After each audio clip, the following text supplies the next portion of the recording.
GDPR presents personal data not only in the form of security, but also in the form of privacy. Specifically, GDPR gives data subjects rights.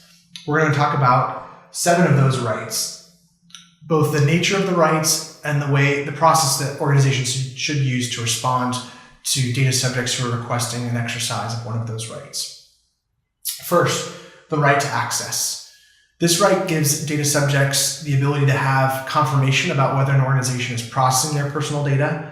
It gives data subjects the ability to receive a copy of their personal data, and it gives data subjects the right to certain information about those processing activities, including the nature of the processing activities, the purposes, third parties who've received their personal data, data retention policies, and other information.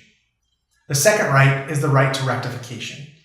This gives data subjects the rights to contest the accuracy of their personal data being processed by an organization. One of the processing principles of GDPR is accuracy. And the law not only requires organizations to maintain accuracy on their own, but it allows data subjects to be involved in that process. So data subjects can request that inaccurate data be collected. Data subjects can also provide controllers with supplementary information to ensure that incomplete data is brought to completion or brought to currency. A third right is the right to erasure. This right is also known as the right to be forgotten and gives data subjects the right to have an organization delete in total or partially their personal data. This right is not a complete and absolute right, meaning that just because a data subject asks for their data to be deleted doesn't mean an organization has to delete that data. There are 5 circumstances in which an organization might delete personal data. 1 is if the data was processed unlawfully. 2 is if an organization no longer needs the data for the purposes for which it originally collected the personal data. 3, if there is a legal requirement from the EU to delete data. 4th, a data subject gave their personal data based on consent and they've withdrawn that consent and requested that their data be deleted. And 5th, and finally, a data subject has objected to the processing of their data and has requested that that data also be deleted. However, even if one of those 5 grounds exists for deleting personal data, an organization still might have reasons to maintain that personal data. One of those reasons is if there is an EU requirement to maintain that personal data.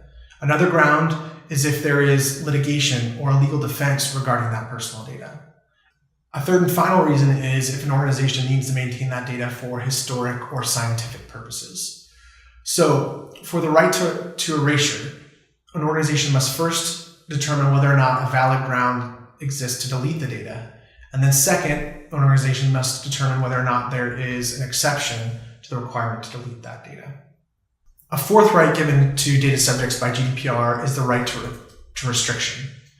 There are 4 reasons for an organization to grant a request for restriction. First, if a data subject is challenging the accuracy of their personal data, an organization may also restrict processing that personal data until the issue regarding the accuracy is resolved. Second, if the organization no longer needs the personal data for the original purpose, but they do need that personal data to maintain a legal defense, then they can restrict processing with the exception of using that data for litigation purposes.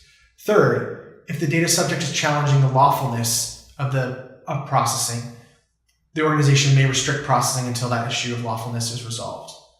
And fourth, if a data subject is subjected to processing, an organization may restrict processing until the objection request is resolved. Restriction may be achieved by one of several means. The data could be deleted, it could be restricted or sequestered or suppressed. As with the other data subject rights, if an organization grants a request for restriction, not only does the organization have to restrict the processing of personal data itself, but it should also notify processors and other third parties who receive the personal data that a restriction request has been granted. Once an organization has reviewed a request for restriction and determines that it has a valid basis for processing the personal data, the organization may lift the restriction. However, before it does so, it must notify the data subject in writing prior to lifting the request for restriction. There are several grounds for which an organization may lift that restriction. If it determines that data is accurate, if it determines that it has a lawful basis for processing, if it determines that an objection request is not valid, and if it determines that it does need the data for the original purpose for which that data was collected, it may lift a restriction. There are 4 additional grounds that give an organization the ability to lift a restriction. If the data subject gives consent, if there's the need to maintain a legal defense, if there's a need to protect a third party, or if there's important public grounds for the EU or a member state. It should be noted that data storage processing activities are not subject to restriction requests. A 5th right that GDPR gives data subjects is the right to data portability. There are 3 conditions that have to be met for a valid portability request. First, the data subject has to have directly given their personal data to an organization. Second, the legal basis for processing has to either be consent or performance of a contract. And then third, the organization must be using automated means to process the personal data. Automated basically means anything that's not paper. If all of those 3 conditions are met, then an organization must provide either the data subject or at the data subject's request another controller with a copy of their personal data in a commonly used formats. Examples of commonly used formats include XML, CSV, and JSON. A 6th right that GDPR gives data subjects is the right to object to processing activities. This right is broken out into both the right to object and the right to object to automated decision-making. First, we're going to talk about the right to object generally. Data subjects may object to any processing of their personal data by an organization if that processing is based on legitimate interest and there's not an overriding reasons to reject the data subject's request for objection. The easiest right to handle of all is the right to object to direct marketing. In this case, there are no conditions and there are no exceptions. If a controller receives an objection to direct marketing, the controller must, as soon as practically possible and within the required timeframes, cease marketing to that data subject. There are no conditions and there are no exceptions. The final right is rights in relation to automated decision-making, including profiling.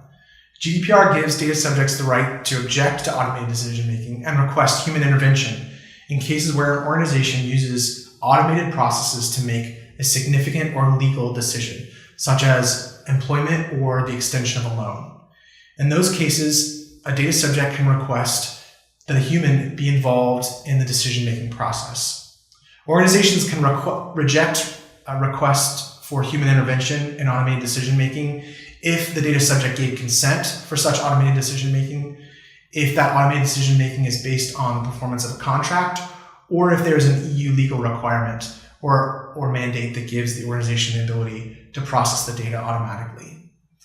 If the objection to automated decision-making is granted, then the organization must suppress or restrict the personal data that was used in the automated decision.